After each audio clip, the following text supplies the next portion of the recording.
शुभ सकाळ सर्वांना. कशा आहात सर्वजण? तर माझ्या नवीन एका व्हिडिओमध्ये तुम्हा सर्वांचं स्वागत आहे. तर 6 वाजलेले आहेत सकाळच्या. आम्हाला जायचं आहे लग्नाला. तर पहा, आम्ही आता निघालेलो आहोत. सगळं आवरून चहा वगैरे घेतला, आता म्हणजे बनवला आहे, आता घ्यायचा बाकी आहे. नाश्ता वगैरे केला सोबत घ्यायला. तर निघतोय आता आम्ही. डब्बा वगैरे भरायचा बाकी आहे. त्याला पूर्ण व्हिडिओ नक्की बघा. फक्त आता साडी वगैरे घातलेली आहे, कारण एवढ्या वेळात खराब होऊन जाते सगळं मेकअप वगैरे. तर नंतर करेल आता थोडंसं मेकअप वगैरे. फक्त साडी घालून घेतलेली आहे, बाकीचं राहिलेलं नंतर करेल. चला, चहा होतोय, चहा घ्यायचा बाकी आहे. आणि मी सकाळी सोबत घ्यायला उपमा बनवला होता. म्हटलं काय रस्त्यात लवकर भेटतं नाही भेटतं, आणि मला गाडीमध्ये ना खूप त्रास होतो, काही नाही खाल्लं की मळमळायला होतं. आणि सकाळी खूप लवकर निघालो होतो. बघा किती लवकर निघालो होतो आम्ही, इतक्या लवकर निघालो होतो. आणि रस्त्यामध्ये काय खाणार आणि काय नाही. मग त्याच्यामुळं म्हटलं आपल्यासोबत काहीतरी पाहिजे. आणि पहा, इथून आम्ही समृद्धी महामार्गावरती गेलो. आणि आम्हाला समृद्धी महामार्गानेच जायचं होतं. बीडला लग्न होतं, त्याच्यामुळे आम्हाला समृद्धी महामार्गानेच जावं लागतं. दुसरा पण आहे रस्ता, पण इथून जवळ पडतं समृद्धी महामार्गाने, म्हणून आम्ही दरवेळेस म्हणजे जायचं असेल तर समृद्धी महामार्गानेच जातो. तर पहा किती सुंदर असं वातावरण आहे. खूप छान वाटत होतं सकाळी सकाळी. आणि इथे आम्ही चांगली जागा बघून एका ठिकाणी म्हणजे पेट्रोल पंपावर थांबलो. आणि गाडीमध्ये डिझेल पण टाकून घ्यायचं. आणि म्हटलं माझं आवरून पण घेऊ. जवळ आलं होतं, बीडच्या जवळ आलो होतो आम्ही. मग म्हटलं घेऊ आवरून, 1 तास बाकी होता. मग इथे माझं पटकन मी आवरून घेतलं आणि थोड्या वेळ थांबलो, पण फ्रेश पण झालो, कारण सकाळी खूप लवकर निघाल्यामुळे. आणि नाश्ता तर केलाच होता आम्ही थोड्या वेळ गाडी थांबवून, कारण नाश्त्याशिवाय मला होतच नाही. खूप त्रास होतो नाही केला तर नाश्ता. मग पटकन इथे मी माझं आवरून घेतलं आणि मी माझा थोडासा राहिलेला मेकअप पण केला. आणि कशी दिसते मी.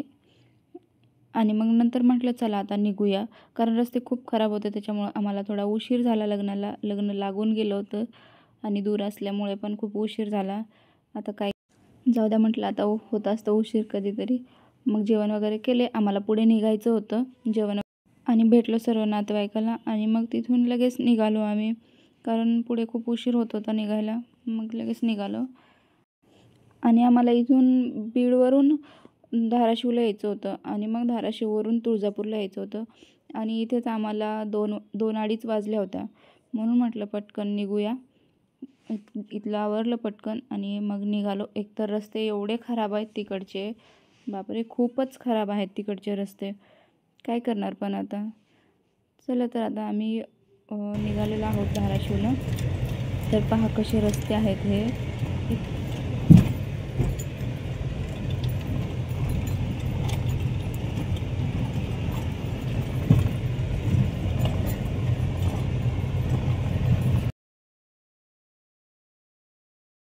आम्ही पोहोचलेलो आहोत धाराशिवमध्ये, आणि माझं बालपण धाराशिवमध्येच गेलेलं आहे. तर पहा आपले छत्रपती शिवाजी महाराज, जय जिजाऊ जय शिवराय. आणि आम्हाला इथून मग हॉटेल पण शोधायचं होतं. आणि मग आम्ही हॉटेलवरती गेलो, रूमवरती, आणि मग फ्रेश वगैरे झालो व्यवस्थित. आणि मग हे इथले फेमस अंबिका वडापाव आम्हाला खूप आवडायचे पहिलं, पण इथलं वडापाव वगैरे भजे खूप छान असतं यांचे. आणि हे रगडा पॅटीस घेतलं, 1 प्लेट भजे आणि 1 वडापाव घेतला. तिन्हीची पण टेस्ट एकच नंबर होती, छान.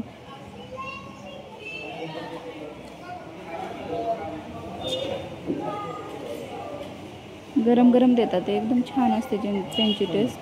आणि गरम गरम खायला अजून छान वाटतं. मग इथं खाल्लं वडापाव वगैरे सर्व खाल्लं. आणि आम्हाला ज्ञानेश्वर मंदिरामध्ये पण जायचं होतं, तिथेच जवळ आहे ज्ञानेश्वर मंदिर. मग आम्ही पटकन इथे उरकून मग ज्ञानेश्वर मंदिरामध्ये आलो. मग इथे दर्शन वगैरे केलं आणि छान झालं दर्शन वगैरे. इथे काही एवढी गर्दी नसती दरवेळेस, पण छान झालं दर्शन. मग तिथून आम्ही सोलापूरला निघालो. सोलापूरला कपडे बघण्यासाठी जायचं होतं, पण म्हटलं अजून इथे खंडोबाचं मंदिर आहे असं, मग म्हटलं चला दर्शन घेऊया. मग इथे आलो आतमध्ये आम्ही दर्शन वगैरे घेण्यासाठी. आणि छान वाटलं की म्हणजे आलो तर देवाला पण आलो असं छान वाटलं. मग म्हटलं चला दर्शन वगैरे घेऊया. आणि काही गर्दी वगैरे नव्हती मंदिरामध्ये.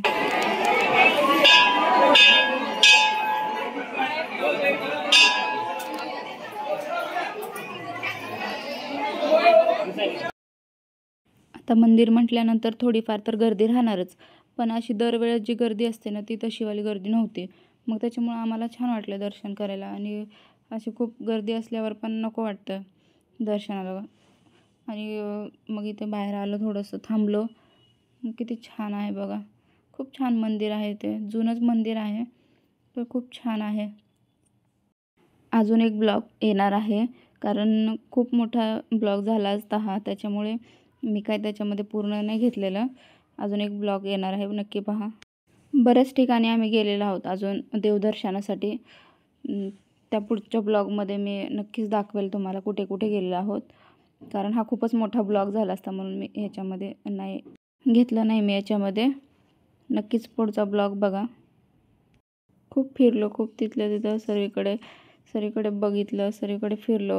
हा आहे माझा भाचा, पहा गॉगल वगैरे लावून किती छान उभा आहे. त्याला खूप आवडतो गॉगल आणि बाहेर फिरायला पण खूप आवडतं.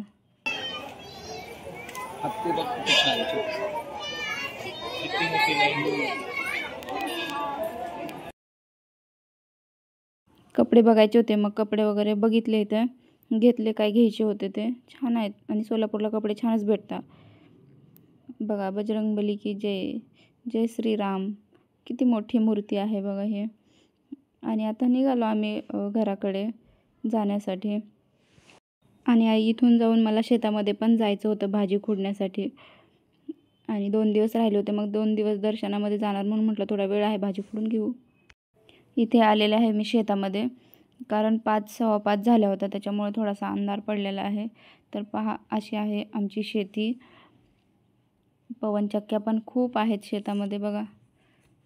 तर हरभरा आहे असा पेरलेला त्यांनी, तर छान आलेला आहे. चला म्हटलं आता जेवढी होईल तेवढी खुडून घेऊया भाजी. मला तर खूप आवडते ही भाजी. अंधार पडला होता, म्हटलं होईल तेवढी होईल, नाही तर एवढी बॅग भरूनच खुडली असती मी. पण म्हटलं चला जेवढी होईल तेवढी घेऊया खुडून. आणि त्या हाताला चरचर पण होतं ना, त्या म्हणजे ते असं आंब असते त्याच्यामुळे त्या हाताला चरचर पण होतं खूप. बरीचशी खुडली आणि 2 वेळा बनवता येईल अशी खुडली. आता काय करणार, जास्त घेतली असती पण उशीर होत होता, मग त्याच्यामुळं म्हटलं चला आहे तेवढी बस झाली आता. नाहीतर लवकर गेलं असतं तर तेवढी पिशवी भरून तर घेतली असती. आमच्या इकडे शेतामध्ये खूप पवनचक्की आहे बघा, मागे दिसत आहे. तर खूप तिकडच्या साईडला खूप पवनचक्क्या आहेत. तर तिथून आमच्या शेताला खेटूनच रेल्वे पण जात आहे. तर माझं बघा कसा वाटला ब्लॉग, नक्कीच कमेंट करून सांगा. आणि